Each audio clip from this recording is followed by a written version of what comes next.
উত্তরবঙ্গে এই মুহূর্তে বক্তব্য রাখছেন মমতা বন্দ্যোপাধ্যায়, কি বলছেন সরাসরি চলে যাব সেখানে। সেটা ডিটেলসে জানা হয়নি। যেমন আমার ঘরে যদি কেউ বলে তোমার ঘরে একটা সাপ ঢুকেছে, সাপ ঢুকতেই পারে, কিন্তু সাপটা কেউটে না গোখরো না কালাজ, আমরা তো জানতে হবে, না জলডোরা। এক একটা সাপের এক এক রকম বিষয়, এদের জানতেই দেওয়া হয়নি অ্যাকচুয়াল কি ঘটনা, কেন এরা ভিকটিমস হচ্ছে। এর ফলে 10 লক্ষ চা শ্রমিকের, যারা নিজেরা 5 বিঘে জমি, 5 বিঘে জমি মানে আপনারা জানেন খুব ছোট্ট জায়গা, 5 বিঘে জমি মধ্যে তারা করে, তাদের সবটাই বন্ধ হয়ে গেছে এবং 10 লক্ষ চা শ্রমিক বেকার হয়ে গেছে।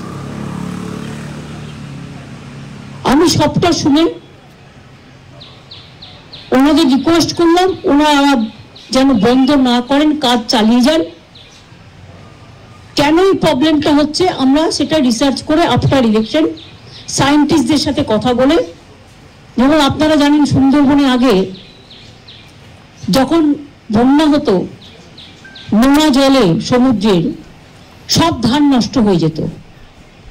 আমরা তখন রিসার্চারদের নিয়ে টিম তৈরি করে আমরা সেই ধানটার যে নোনা জলে যে ধানটা নষ্ট হয়ে যেত সেটাকে আমরা আজকে স্বর্ণ ধানে পরিণত করেছি এবং সেটা দারুণ ভালো ধান হচ্ছে।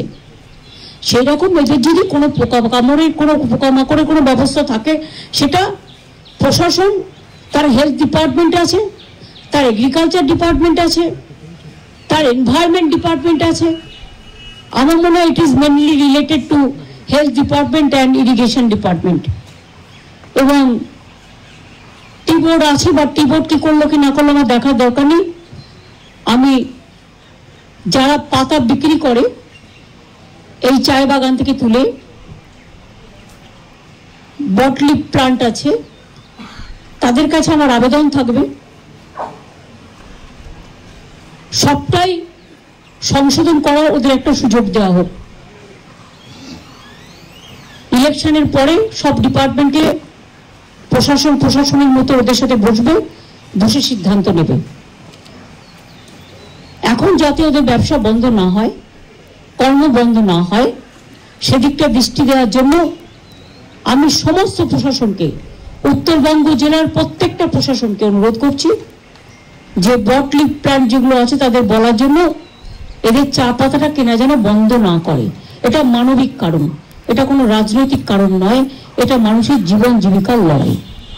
ওনারা সবাই এসেছিলেন এবং আমার সাথে সকলের ডিটেলস কথা হয়েছে। আমি ওনাদের অনুরোধ করেছি আপনারা বন্ধ করবেন না, খুলে রাখুন।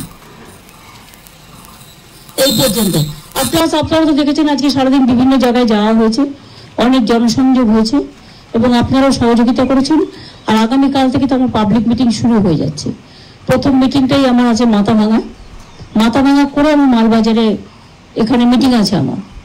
তারপর পরশুদিন আবার মনে হয় আমার মিটিং আছে জলপাইগুড়ি, আলিপুরদুয়ার। তারপরের দিনও আমার মিটিং আছে মনে হয় কোচবিহার একটা আছে, করে আমি আসবো না। পরের দিন আমি এতে যাবো রায়গঞ্জ আর তপন আর বালুরঘাট, না রায়গঞ্জ আর বালুরঘাট কনস্টিটিউয়েন্সি মিটিং এর জায়গাটা তখন আমি জানি, বালুরঘাট আর রায়গঞ্জেরটা কোথায় করছে সেটা আমি দেখে নিতে হবে। হেমতাবাদ। আর 17 তারিখে সম্ভবত আমি আসাম যেতে পারি, কারণ আমাদের 4 জন প্রতিনিধি ওখানে কন্টেস্ট করছে। এই পর্যন্ত আপনাদের অনেক ধন্যবাদ, আপনারা সারাক্ষণ আমাদের সাথে ছিলেন। আমি এখন এসব নিয়ে কোনো কথা বলবো না, যেহেতু এমসিসি আছে।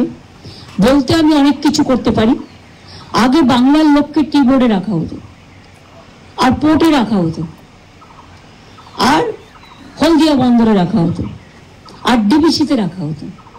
খোঁজ নিয়ে দেখুন, ইতিহাস ঘাটুন। এখন আমাদের কাউকে রাখা হয় না। কাজে ওদেরটা ওদের উপর ছেড়ে দিন। আমি এ নিয়ে কোনো কর্তব্য করছি না, মন্তব্য করছি না। আমরা নিজেরা যেটুকু পারি আমি প্রশাসনকে বলবো আমাদের প্রশাসন সেটুকু করে ওদের যাতে ব্যবসা বন্ধ না হয়। ছোট ছোট ব্যবসা, 5 বিঘা জমি কত ধরুন গেট থেকে দাঁড়িয়ে আছে, ওই রাস্তার ওইটুকু, খুব একটা বেশি জায়গা নয়। ছোট ছোট করে নিজেরা নিজেদের মতো করে। চাষিরা যেমন চাষ করে, ওরাও তেমনি চায়ের চাষ করে, চা পাতা। আসতেই পারেন, প্রত্যেক রাজনৈতিক দলের তার নিজস্ব অধিকার আছে, এটা নিয়ে আমার কোশ্চেন করছেন কেন? ইলেকশনের সময় সব রাজনৈতিক দল তাদের প্রোগ্রাম করতে পারে।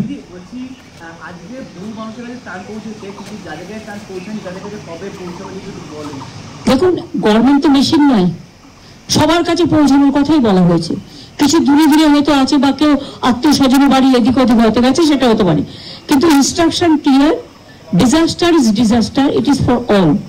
যারা এফেক্টেড হয়েছে সবাই কোনোভাবে বঞ্চিত হবে না। শুধু বাড়ির ব্যাপারটায় আমরা ইলেকশন কমিশনকে লিখেছি ইমিডিয়েট পারমিশন দেওয়ার জন্য, যাতে বাড়ি ঘরগুলো তৈরি করা যেতে পারে।